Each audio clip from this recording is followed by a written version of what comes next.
Hello बच्चों, let's read this question. The question says correct incorrect statement. Statement first, the ionic product concentration of H positive into concentration of OH negative of water is under root Kw. Statement second, the ionic product is 10 to the power minus 14 at 25 degrees Celsius. Statement third, with the rise in temperature, the concentration of ions increases. Option first, false, false, true. Option second, true, false, true. Option third, true, true, false. And option fourth, false, true, true. तो इस question के अंदर हमसे पूछा गया 3 statement given है और हमें आइडेंटिफाई करना है कि कौन सा स्टेटमेंट करेक्ट है और कौन सा इनकरेक्ट है. तो बात करते हैं हम लोग की कंसेप्ट की यदि बात करें इस क्वेश्चन के लिए की कंसेप्ट, तो क्या की कंसेप्ट यूज होगा? की कंसेप्ट हमारे पास होगा आयोनिक प्रोडक्ट ऑफ वाटर. ये हम देखेंगे कि आयोनिक प्रोडक्ट जो होता है वाटर के लिए वो क्या होता है और किस प्रकार से फाइंड आउट किया जाता है. आयोनिक प्रोडक्ट ऑफ वाटर, तो वाटर जो है वो किस प्रकार ब्रेक डाउन होगा आयंस के अंदर. तो H2O जो होता है वो ब्रेक डाउन होता है हमारे पास H positive plus OH negative के अंदर. तो आयोनिक प्रोडक्ट की बात की जाए तो आयोनिक प्रोडक्ट होता है हमारे पास Kw और इसकी वैल्यू होती है concentration of H positive ions into concentration of OH negative ions. So ये हमारे पास क्या होगा आयोनिक प्रोडक्ट, और इसकी जो वैल्यू होती है वो 8 अलग अलग टेम्परेचर के ऊपर अलग अलग होगी. तो अलग अलग टेम्परेचर जैसे मैं 25 डिग्री सेल्सियस की बात करूं, 825 डिग्री सेल्सियस, यहाँ पे इसकी वैल्यू कितनी होती है?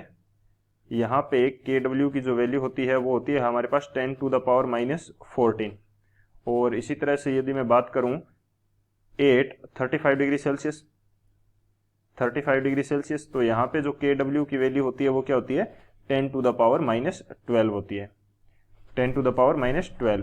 तो ये हमारा मेन की कंसेप्ट हो जाएगा. इस की कंसेप्ट के अकॉर्डिंग इसको सोल्व करते हैं. बात की जाए यदि सॉल्यूशन की, तो हम अलग अलग जो स्टेटमेंट्स हमारे पास गिवन है उनको चेकआउट करते हैं कि वो सही है या गलत है. सो हमारे पास जो Kw होता है आयोनिक प्रोडक्ट, उसकी वैल्यू क्या होती है?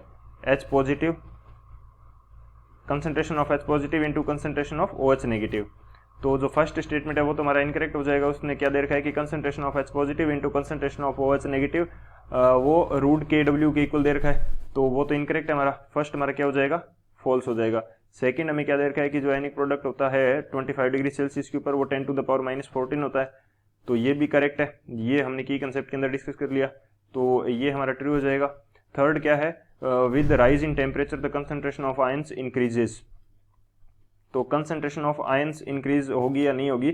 तो यहाँ पे Kw हमारा क्या है? Kw हमारे पास है H positive into OH negative, और ये हमने लिख रखा है कि H positive into OH negative, और 25 डिग्री सेल्सियस पे इसकी वैल्यू क्या है? यहाँ पे है हमारे पास 10 to the power minus 14 H positive into OH negative, और 35 डिग्री सेल्सियस पे कितना है? 10 to the power minus 12 H positive into OH negative. अब हमारे पास जो H2O है वो ब्रेक डाउन हो रहा है, तो वो इक्वल कंसंट्रेशन बनाता है H positive and OH negative की. तो हमारे पास कंसंट्रेशन जो H पॉजिटिव और OH नेगेटिव की है वो क्या है? इक्वल होगी. तो यहाँ से मैं इसको क्या लिख सकता हूँ? H पॉजिटिव की कंसंट्रेशन का स्क्वायर लिख सकता हूँ, 10 टू द पावर माइनस 14. तो यहाँ से H पॉजिटिव की कंसंट्रेशन कितनी आएगी 25 डिग्री सेल्सियस पे? वो हमारे पास आ जाएगी 10 टू द पावर माइनस 7. और 35 डिग्री सेल्सियस पे कितनी आएगी? ये हो जाएगा 10 to the power minus 12 which is equal to H positive की कंसंट्रेशन का स्क्वायर. सो यहाँ से यदि कंसंट्रेशन निकालेंगे तो ये हमारे पास आ जाएगी 10 टू द पावर माइनस 6. सो ज़्यादा कंसंट्रेशन कौन सी है? 35 डिग्री सेल्सियस वाली. तो टेम्परेचर के अंदर जैसे ही राइज होगा तो हमारे पास क्या होगा कि कंसंट्रेशन इंक्रीज होगी. कंसंट्रेशन क्या हो जाएगी? इंक्रीज हो जाएगी. तो थर्ड स्टेटमेंट भी हमारा क्या है? ट्रू है. तो कौन सा ऑप्शन हो जाएगा हमारे पास? फॉल्स, ट्रू, ट्रू, यानी कि जो फोर्थ ऑप्शन है वो हमारा करेक्ट हो जाएगा. So option fourth is the final answer. I hope you understood it well. Best of luck. Thank you.